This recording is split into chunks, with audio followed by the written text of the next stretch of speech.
నిజంగా ఇదైతే చాలా దారుణం అని చెప్పొచ్చండి. తండాలో జరిగిన దానికైతే ఆ పావని అయితే ఏడుస్తా ఉంటే నిజంగా ఈ పాపను చూసే అసలు మేమందరం ఇక్కడి దాకా రావడం జరిగింది.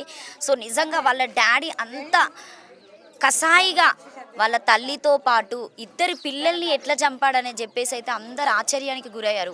ఊరంతా ఒక్కటయ్యారండి వీళ్ళ తండా అంతా. సో, ఈ పాప ఏడుస్తూ ఉంటే ఒక్కొక్కరు అసలు ఎట్లా తల్లడిల్లిపోతున్నారంటే, సో, ఊర్లో వాళ్ళని కాకుండా చూసే వాళ్ళందరికీ కూడా చాలా భయంకరంగా చంపిండు. సో, ప్రస్తుతానికి వీళ్ళ డ్యాడీ అసలు ఎట్లుండేవాడు, సో, వీళ్ళ ఇంట్లో జీవనాధారానికి వీళ్ళ మమ్మీని అని చెప్పేసి ఊర్లో ఉన్న వాళ్ళందరూ మాట్లాడడం జరుగుతుంది. ఒకసారి పావని నా దగ్గర ఉంది.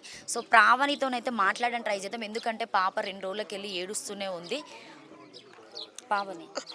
మేడం మా డాడీకి అయితే ఇట్లానే చెప్తాడు మేడం.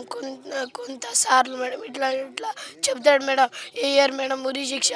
ఇప్పుడు అయితే గట్టిగా వేయాలి మేడం, గట్టిగా వేయాలి మేడం. మా డాడీ కూడా వస్తాడు మేడం, మాకు కూడా చంపేస్తాడు మేడం. మా తాత వాళ్ళకి చంపేస్తాడు మేడం, అందరికీ చంపేస్తాడు. మా తాత కూడా ఆల్రెడీ ఒక 3 రోజులు 4 రోజులు గంటి కాసిండంట మేడం మా డాడీ మా తాతకి చంపడానికి. పావని ఎప్పుడన్నా డాడీ ఇట్లా ఇంట్లో ఇప్పుడు కొట్టడము, తిట్టడము ఇట్లా మీ మమ్మీతో పాటు రోజు మిమ్మల్ని కూడా కొట్టేవాడా? పని చేస్తాడా అసలు డాడీ? ఒక రోజు పోతాడు మేడం, ఒక వారం ఉంటాడు మేడం. వారం ఉంటాడు. పైసలు తెచ్చిచ్చేటోడా ఇంటికి? నెల కాగానే ఇంట్లో సామాన్లు ఎవరు తెచ్చేటోళ్ళు మీకు? మా మమ్మీనే. అన్ని మమ్మీనే. మమ్మీ ఏం పని చేసేది? మా పెద్దమ్మనే చూస్తుంది. పావని నువ్వు ఇంట్లోనే ఉండేదానివా లేకపోతే హాస్టల్లో ఉండేదాని? ఇంట్లో ఎవరెవరు ఉండేవాళ్ళు? మా తమ్ముడు, మా చెల్లె, మా మమ్మీ. మీ మమ్మీ. ఇంకా మా అక్క.